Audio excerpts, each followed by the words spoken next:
Labor Day weekend is one of the most dangerous for drunk driving deaths. It is every year.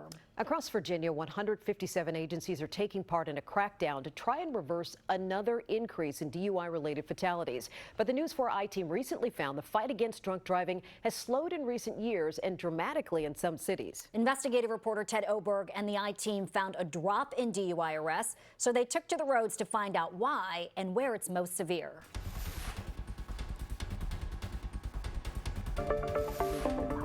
Fairfax County Master Police Officer Stephen Faett has been arresting drunk drivers for 38 years. The last time he counted how many?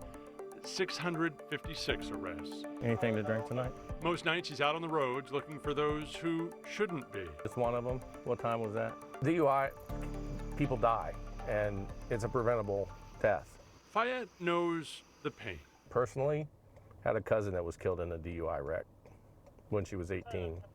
Just as you were becoming a police officer. Yep. Here in Fairfax County, the I-Team found DUI arrests are down 56% from 2010 to 2021, according to a report from the Virginia State Crime Commission. See if this motorcycle stops. Officer Faett is one of 4 officers in the full-time DUI enforcement unit. It used to have 8 officers, but consider this, Fairfax is one of the few departments lucky enough to even have a full-time unit. The issue of staffing comes into play. I'm sure in multiple agencies where you don't have the staffing to be able to, one, have a full-time unit or enough hours in the day for an officer to be able to be proactive and go find a DUI. Across other Northern Virginia communities, arrests are down too, from 23 to 49%, according to the report. The one city that really got our attention is the state capital, where the report says DUI arrests by City of Richmond police officers fell 97%. From almost 600 in 2010 to just 18 arrests in 2021.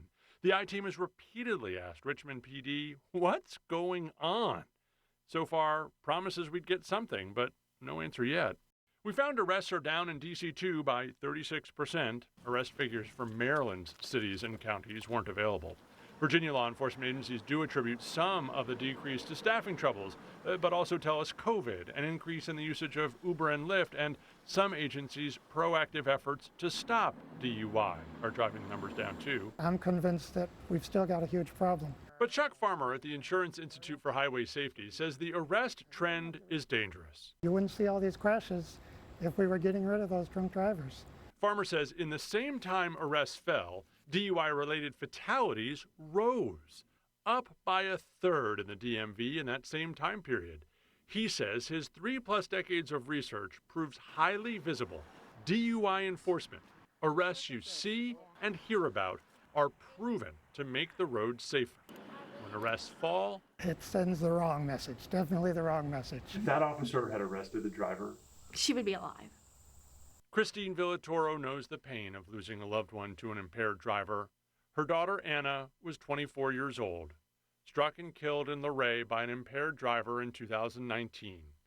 She says that driver had just been stopped minutes earlier and ticketed for driving without a license but not arrested. Newspaper accounts at the time say the officer didn't see any signs of impairment.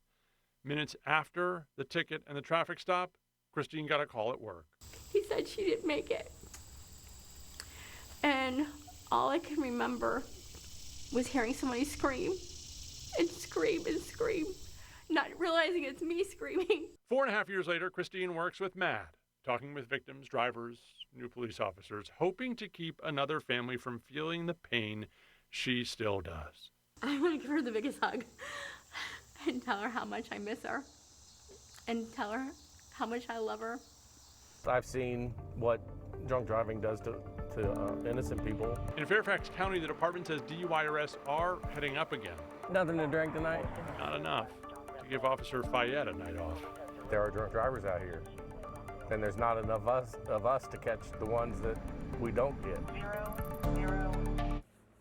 Officer Faett tells us Fairfax is one of the few, if only, full-time DWI enforcement squads in the entire state of Virginia. And according to the Department of Motor Vehicles, it is the only law enforcement agency that applied for a DWI unit grant.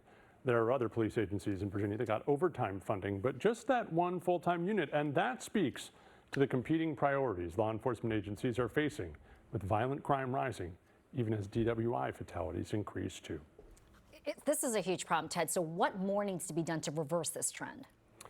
You know, it's a hard thing to say, right? There was some progress made decades ago, and now we are seeing what happens when the attention comes off this. The Virginia State Crime Commission says there's no one thing that can really reverse this. One of the lawmakers involved told us one of the fastest solutions is prioritizing this work so police officers can get on this every night. It is sometimes tough to do when there is violent crime in our communities. But also, here's another thing, a better roadside detection for drug-impaired drivers. You know, a breathalyzer works on alcohol, doesn't work on drugs, and developing some way to test an impaired driver who may be high but not drunk has been very difficult. Yeah, good points. All right, Ted Oberg, thanks so much, Ted. Thank you, Ted.